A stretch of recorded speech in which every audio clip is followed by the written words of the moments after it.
Muito bem, meus irmãos. Graças a Deus estamos aqui por mais esta oportunidade. Então, eu vou terminar hoje o capítulo 11 de Apocalipse, começando no verso de número 15, que é a 7ª trombeta. Diz assim a bendita palavra do Senhor, em Apocalipse capítulo 11, a partir do verso 15. O 7º anjo tocou a trombeta, e houve no céu grandes vozes dizendo: o reino do mundo se tornou de nosso Senhor e do seu Cristo, e ele reinará pelos séculos dos séculos. E os 24 anciãos que se encontram sentados no seu trono, diante de Deus, prostram-se sobre o seu rosto e adoram a Deus, dizendo: graças te damos, Senhor Deus Todo-Poderoso, que és e que eras, porque assumiste o teu grande poder e passaste a reinar. Na verdade, as nações se enfureceram.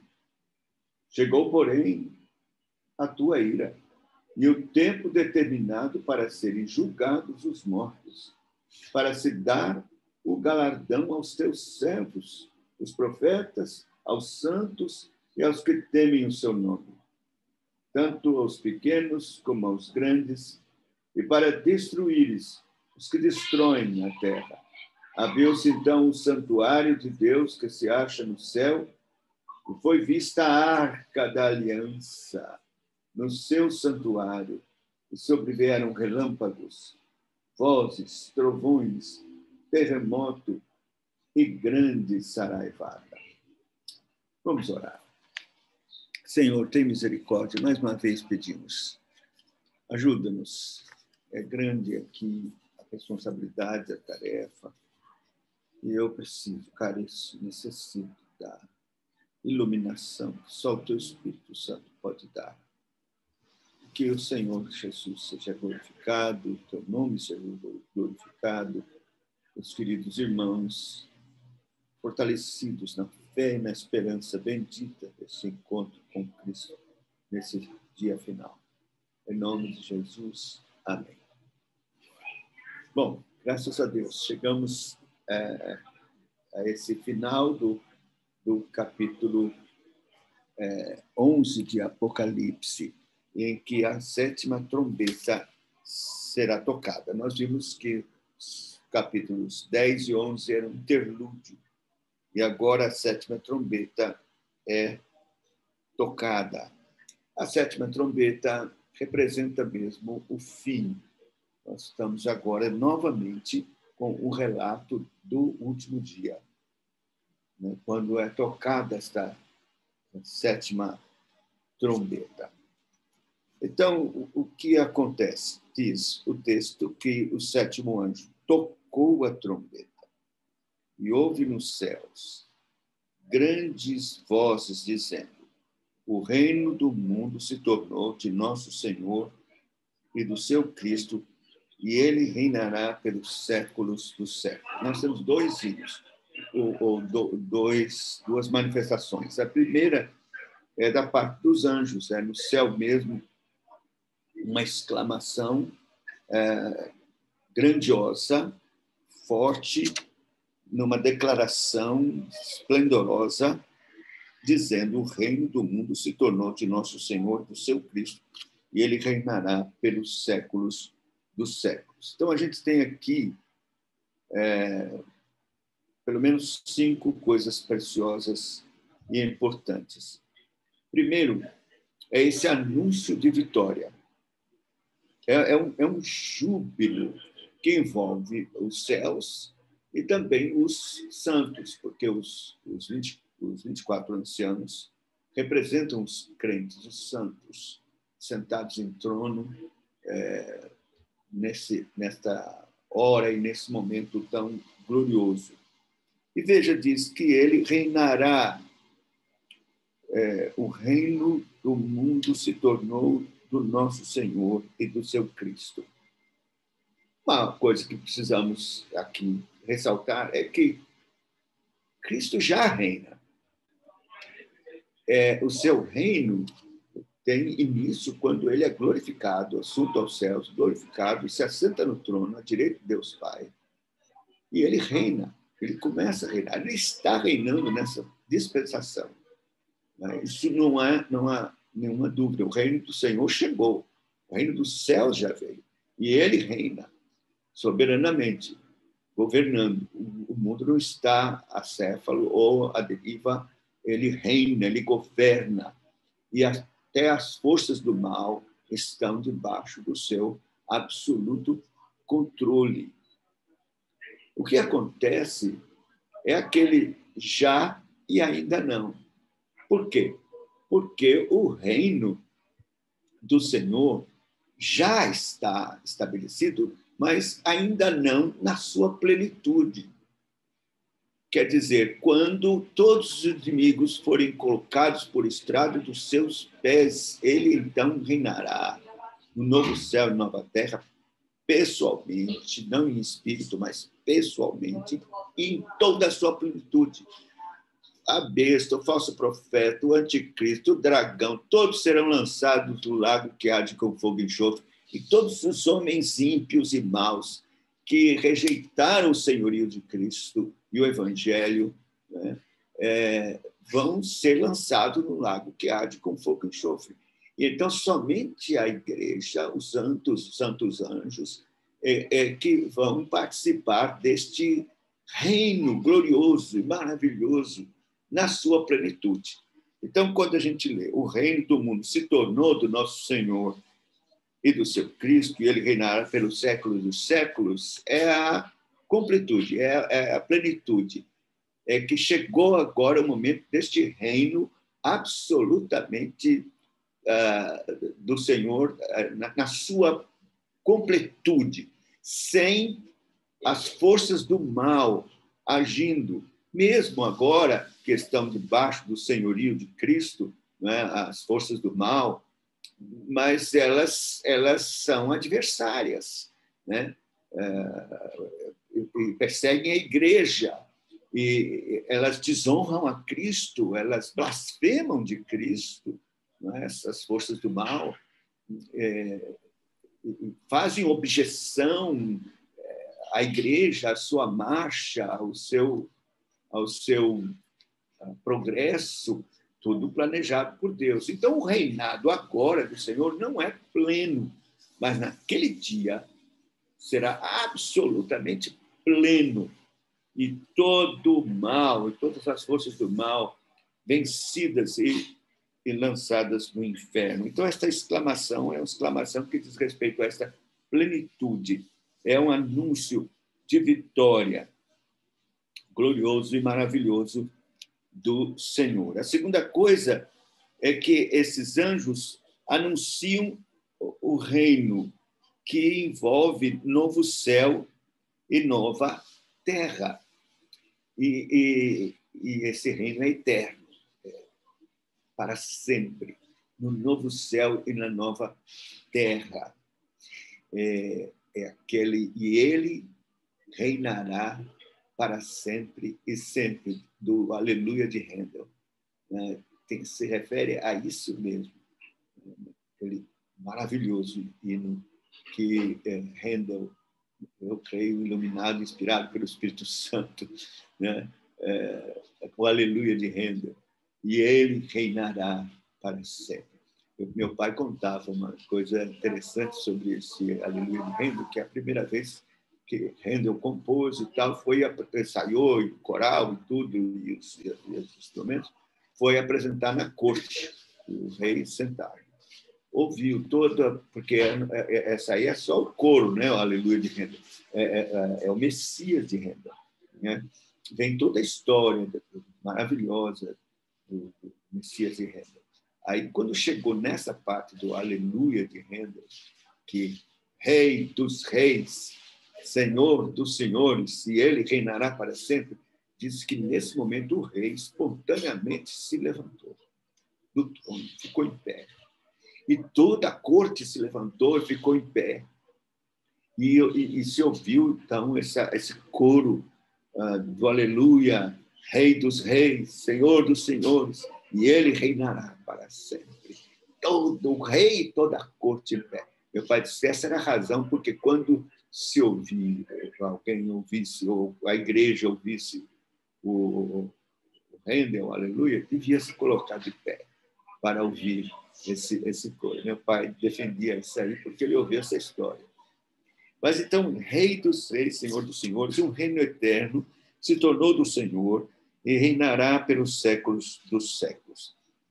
Aí no verso 16 diz, os 24 anciãos que se encontram sentados no trono diante de Deus, prostram sobre o seu rosto e adoram a Deus.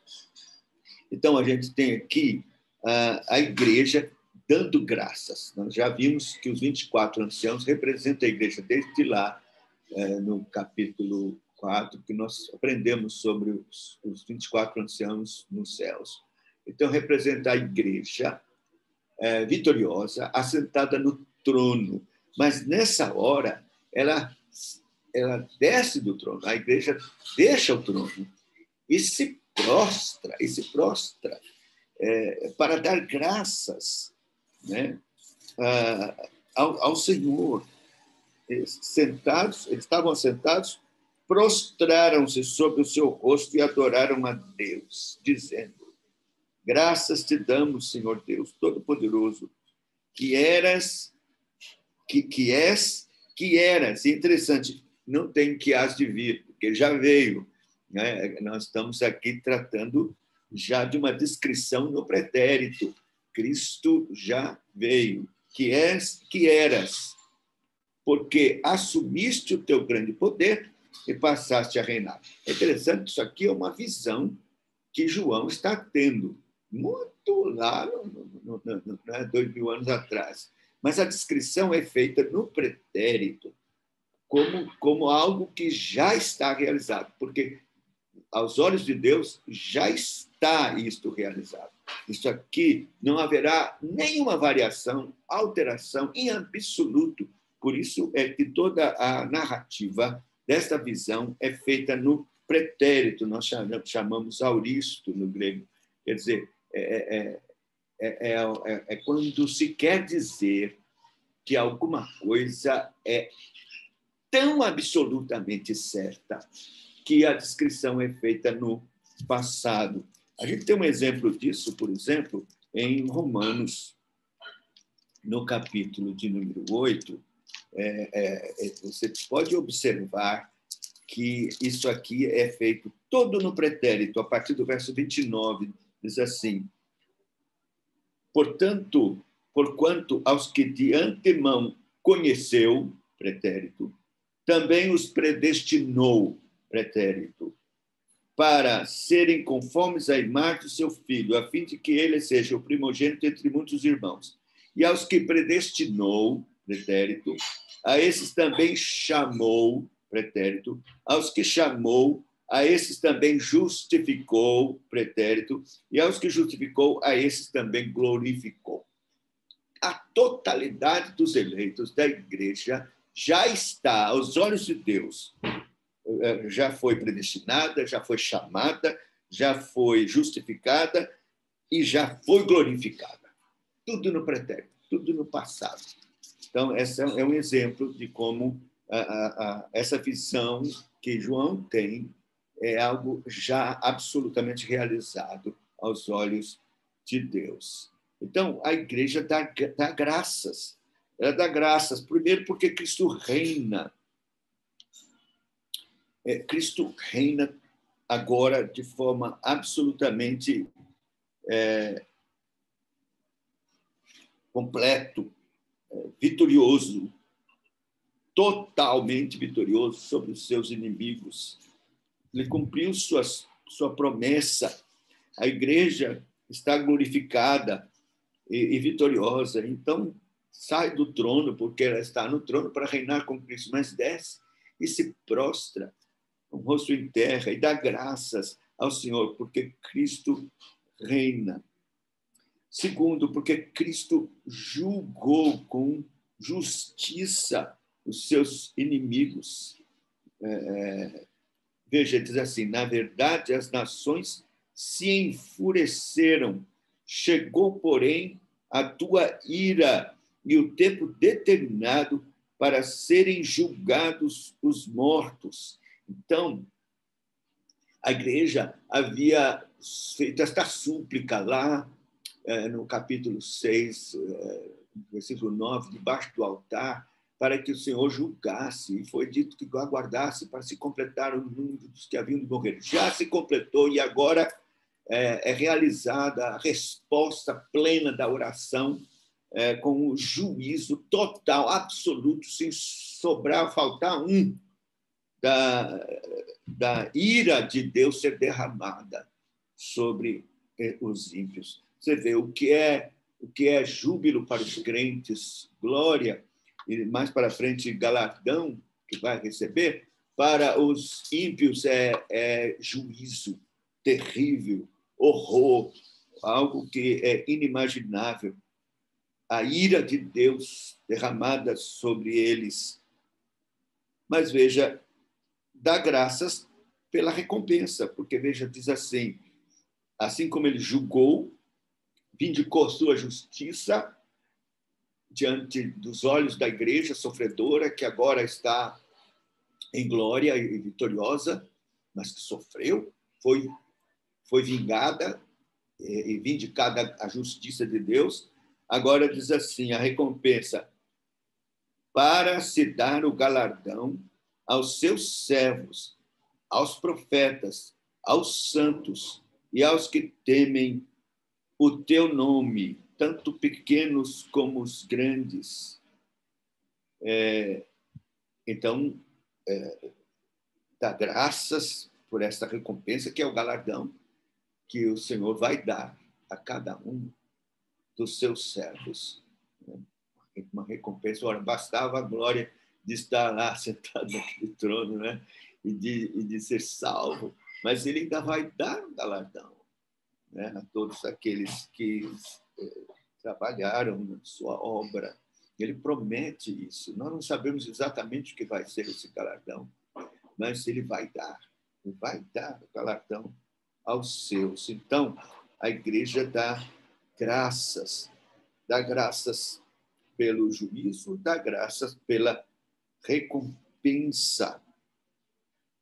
E diz aqui, para destruir os que destroem a terra. Bom, a palavra destruir aqui não pode significar aniquilamento. Nós temos que ser contra esta doutrina chamada aniquilacionista, né? Os adventistas advogam o aniquilacionismo, que não há inferno, não vai haver lago que arde com fogo e enxofre, nem tormento eterno.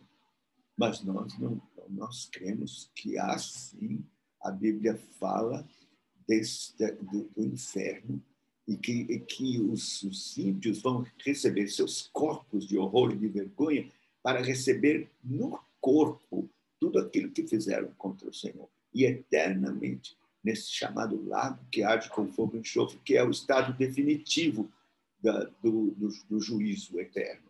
Porque o estado intermediário chama-se inferno.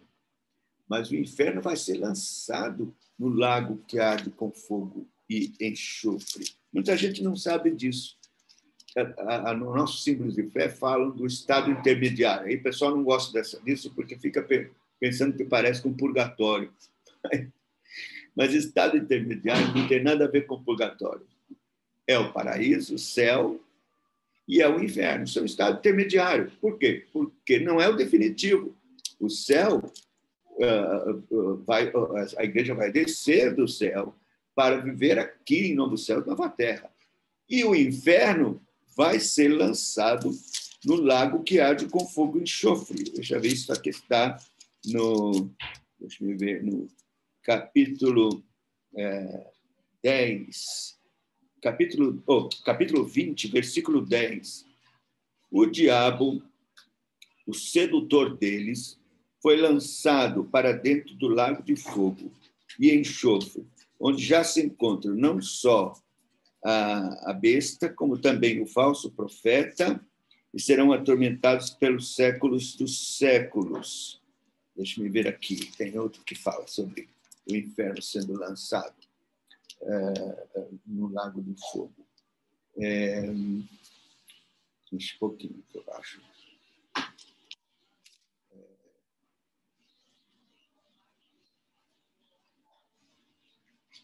Deixa-me ver se é o verso 22. O capítulo 22. 21:8, não é? 21:8. Não, 21:8 são os ímpios que serão lançados. Eu estou falando do inferno mesmo. Tem um texto... o inferno. Tá bom. O inferno. Quer ver? Ele diz aqui, deixa eu ver que escapou. Eu não ia falar sobre isso, mas me veio à mente. E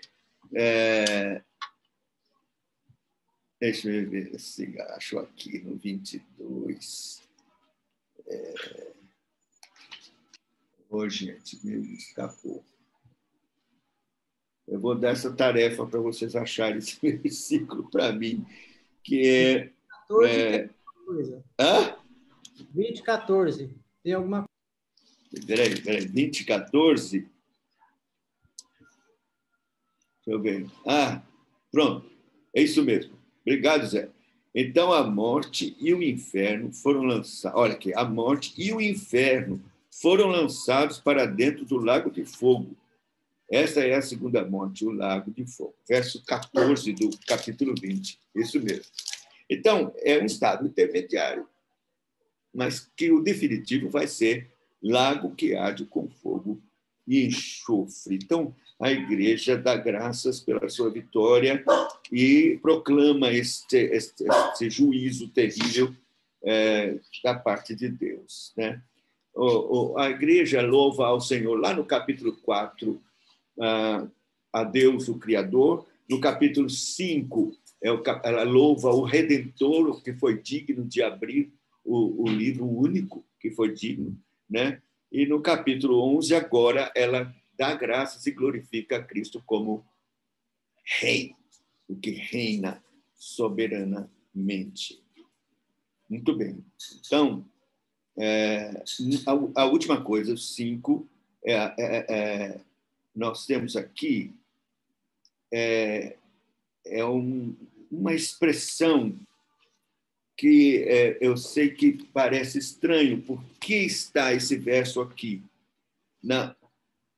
Fechando a última trombeta, o fim mesmo de todas as coisas. Vou ler.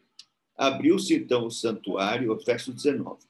Abriu-se, então, o santuário de Deus, que se acha no céu, e foi vista a arca da aliança no seu santuário, e sobrevieram relâmpagos, vozes, trovões, terremoto e grande saraivada.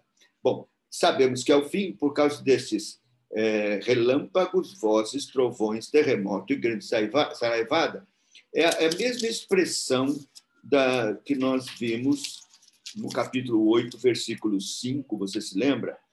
Quando diz assim, o anjo tomou o incensário, encheu de fogo do altar, atirou sobre a terra e houve trovões, vozes, relâmpagos, terremoto. E então os 7 anjos vieram, se prepararam para tocar. É o fim. Você se lembra disso.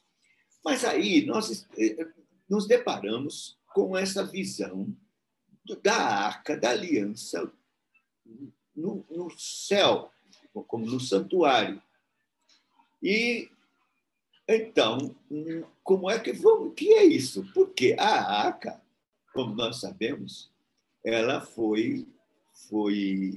desapareceu no tempo da destruição do templo, em 500 e pouco, quando Nabucodonosor destruiu o templo.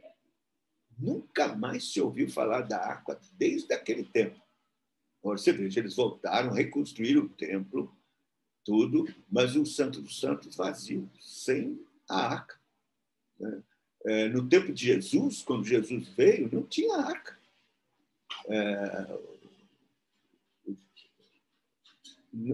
Tem muita gente que pensa que a arca sumiu no ano 70, com a destruição. Não, ela sumiu lá na destruição de Nabucodonosor. O último rei que fala da arca é Josias. E aí os judeus acham que Josias é que cuidou de esconder a arca. Dizem que ela foi enterrada no Monte Nebo.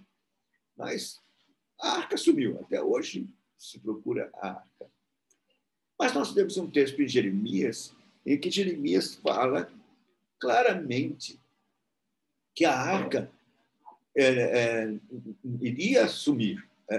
Ela diz, o Jeremias diz que não se fará outra, porque o que a arca simbolizava ou tipificava,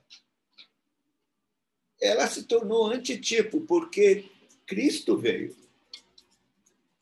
E ela simbolizava Cristo. E a presença de Deus. É dito que Deus falava em cima da arca, que era o trono, por isso que ele se assentava acima dos querubins do propiciatório. E a arca da aliança, porque ela tem a ver com a salvação, o concerto de salvação. Muito bem. Agora ela aparece aqui. Então, nós temos que resolver algumas coisas. Primeiro, ela não pode ser literal, não pode ser a arca de forma alguma. Por quê? Porque a arca tinha o seu lugar no santuário. E conquanto o Apocalipse use a linguagem de santuário, não há santuário nos céus. Não há santuário de verdade no Apocalipse. Olha, nós lemos no capítulo 8, lembra que tinha aquele altar do incenso, e tinha altar do incenso, e aí nós vimos tudo aquilo, né, as orações respondidas, as almas debaixo do altar. Mas que altar? Né? Será altar mesmo ou é simbólico? Porque fala que o altar está no santuário, mas não tem santuário. Quer ver? Eu vou mostrar para vocês aqui que não há, de fato, o santuário. Apocalipse 21, versículo de número 3. Nós temos aqui o que significa o santuário. Diz assim: então ouvi grande voz vinda do trono dizendo: eis o tabernáculo de Deus com os homens, Deus habitará com eles, e eles serão povo de Deus, e Deus mesmo estará com eles. Tabernáculo vem, lembra do verbo tabernacular, quer dizer, habitar com. Então, o santuário, o templo, o tabernáculo, significa a presença de Deus no meio do seu povo ou com o seu povo. Agora veja 21, 22, versículo 21, 22. Este é o principal. Ele diz assim, eu vou ler o 21. As 12 portas são 12 pérolas, cada uma dessas portas de uma só pérola. A praça da cidade é de ouro puro, como vidro transparente. Agora, verso 22. Nela não vi santuário, porque o seu santuário é o Senhor, o Deus Todo-Poderoso e o Cordeiro. Então, não há santuário. O santuário é Deus mesmo, habitando com seu povo, agora, eternamente. Santuário, templo, são tipológicos. Eles existiram, mas perderam a razão de ser fisicamente, porque o tipo veio, Cristo. E a arca, da mesma forma, ela representava a presença do Senhor, Cristo. Interessante que a arca era feita, preste atenção, de madeira de acácia, coberta de ouro. E isso aponta para Cristo. A madeira, a sua natureza humana. A madeira de acácia. E o ouro sobre ela, a sua natureza divina. Lembrar que o sangue era trazido do altar pelo sumo sacerdote e colocado sobre o propiciatório, a tampa da arca. Sangue da expiação, no dia da expiação. Então, isso lembra de Cristo como homem, realizando o seu trabalho de mediador, de redentor, na sua obediência perfeita, humana, como o Adão perfeito, nos representando e obedecendo por nós perfeitamente a lei, vivendo uma vida humana, verdadeiramente humana, perfeita e santa por nós. E a sua morte de cruz, onde sangue foi derramado. Mas, ao mesmo tempo, ele é divino. Ele é Deus. Ele tem o ouro da divindade sobre si. É natureza humana, mas também natureza divina, como a arca. Então, Cristo é a arca da aliança. Cristo é o sentido da aliança e do concerto eterno, com sua vida perfeita, humana, e com sua morte de cruz, e sua ressurreição e toda a sua divindade. Então, como é que vamos interpretar esse verso que aparece agora aqui, solitário, nesse final desta visão apoteótica e gloriosa, quando se diz que os céus se abrem, não é?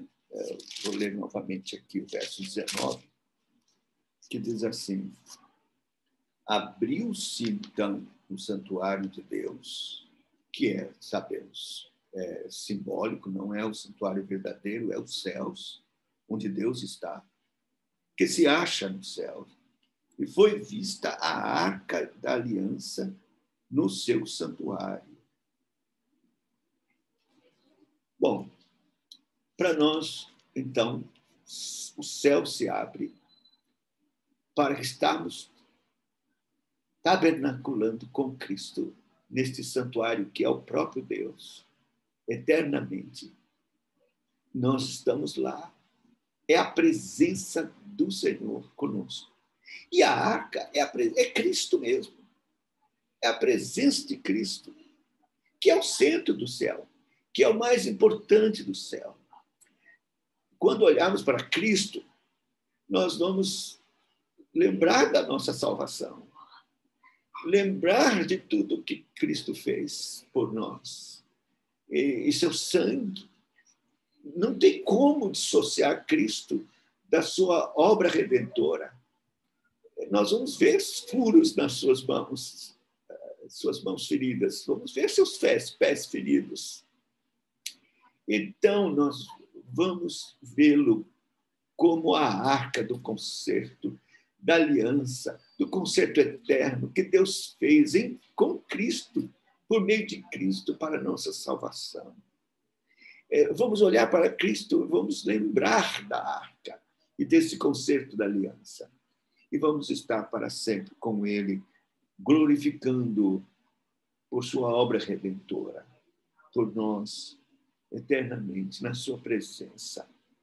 Então, é isso que, de fato, nós podemos entender desse verso 19, que encerra esse capítulo, que consuma a descrição da condenação. Nós vamos ter outros relatos ainda, como já falamos,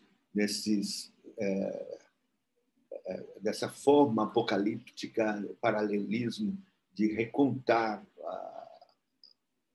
essa dispensação e o fim com agravantes. Então, este conto, esta narrativa do fim do mundo termina com esta visão gloriosa. Primeiro, uma visão apoteótica, né, maravilhosa, de Cristo como Rei, em que os anjos o glorificam agora no seu reinado completo, pleno, com os inimigos todos derrotados, e ele reinando no novos céus, nova terra, com o seu povo para sempre. Agora, então, vimos aqui a igreja saindo do trono e se prostrando para se juntar aos anjos neste coro de glorificação, dizendo: graças te damos, Senhor Todo-Poderoso, que eras, que és, que eras. E porque assumiste o teu grande poder e passaste a reinar. As nações se enfureceram. Você veja, a igreja dá graças, glorifica, bendiz a Deus com alegria, canto de louvor, mas um contraste terrível das nações enfurecidas por causa do terremoto, de mortes terríveis e do juízo de Deus, que é bem parecido com a narrativa que nós já tivemos. Cair sobre nós os montes, escondei-nos, esta é a... E blasfemando, não há mais nenhuma possibilidade de arrependimento aqui, de forma alguma. Só é mesmo o julgamento final, terrível, de Deus sobre eles. E depois a visão bendita dos céus abertos, como uma casa aberta, onde podemos entrar, né? E estar na presença do Senhor. O templo aqui, enquanto existia, não se podia ter acesso ao Santo dos Santos. Só o sumo sacerdote uma vez ao ano. Mas quando Cristo morreu, o véu rasgou, acabou. Todos os crentes podem ter acesso à presença do Senhor por meio de Cristo. E lá agora, não assim como nós temos por meio da fé, né? Sem ver, sem nada, crendo no nosso coração, cheio de esperança. Lá não, lá vai ser, vamos vê-lo como ele é, com o nosso corpo glorificado, e os nossos olhos nas nossas órbitas o verão. E vamos, então, nos prostrar e dar graças, e bendizer seu nome, e adorá-lo, e proclamá-lo como Rei, de fato, definitivo, para todos sempre. E vamos habitar com ele, e ter acesso à sua presença de forma gloriosa e maravilhosa, aberta, para sempre. Vamos vê-lo como ele é. Estar com Cristo. Paulo diz, é incomparavelmente melhor. E, de fato, nós não temos palavras para descrever isso. E a visão aqui de João é uma visão apocalíptica, é uma visão, vamos dizer, profética, em que ele, então, nos dá esta conotação de Cristo como a arca da aliança. Verdadeiro homem, verdadeiro Deus, com seu sangue da aliança sobre si, né? Que nos fará lembrar com eterna gratidão para sempre a sua gloriosa salvação e redenção. Não temos como descrever, eu acho que só mesmo quando estivermos lá é que vamos sentir na sua plenitude esta bênção maravilhosa do dia de Cristo, dia final. Ao Senhor toda a honra, toda a glória, e que nosso coração se encha de esperança, né? Desse dia que é certo. Como eu disse, está no pretérito. Já aconteceu diante de Deus. Isso já, porque ele não tem presente, passado nem futuro, para ele já aconteceu. E João descreve assim, com essa certeza, no pretérito. Esta visão bendita e maravilhosa do juízo de Deus, do estabelecimento do seu reinado em toda a sua plenitude para sempre, com o seu povo. E nós, prostrados, dando graças, bendizendo o seu nome, dizendo bendito aquele que é, tu que és, que eras e que és. O texto diz. E não que não tem que há de vir, porque ele já veio. Então, a Deus toda a glória. Deus nos abençoe nessa esperança viva e que isso anime o nosso coração. Né? Temos uma vitória certa, uma recompensa certa, um rei que verdadeiramente reina agora e reinará para sempre, plenamente. Amém. A Ele toda a glória. Vamos orar, né? Nosso Deus, não temos palavras quando pensamos nestas coisas celestiais, vindouras, mas que se nos são apresentadas com estas palavras, como está nas Escrituras, relatadas pelo teu santo servo, o apóstolo João, do que viu, na limitação das palavras para descrever algo que é absolutamente indescritível. Mas o pouco que nós podemos absorver, Senhor Deus, na nossa limitação, na limitação das palavras escritas, porque é muito mais além, nós sabemos disso, a glória do Senhor e do seu Cristo, o Senhor, nosso Salvador. A sua gloriosa vitória sobre os inimigos, o terrível juízo sobre os ímpios, os inimigos de Deus que serão, de fato, destruídos, lançados no inferno para sempre. E a vitória maravilhosa, gloriosa da igreja, dos teus santos, apóstolos, profetas, e nós todos, a igreja vitoriosa, dando graças, bendizendo o teu santo nome, te glorificando, ó Deus, e vendo o Senhor Jesus como a nossa arca, nosso Redentor, nosso Salvador, no tabernáculo, que não é mais o templo, é a própria presença de Deus e de Cristo. E então estaremos para sempre com o Senhor. Oh, que estas palavras consolem o nosso coração em toda a luta que enfrentamos. Encha o nosso coração de esperança e não nos deixe desanimar. E nos faça ainda mais laboriosos, pregando o Evangelho para apressar o dia de Jesus Cristo. Nós pedimos isto e oramos em nome dele, nosso Salvador. Amém.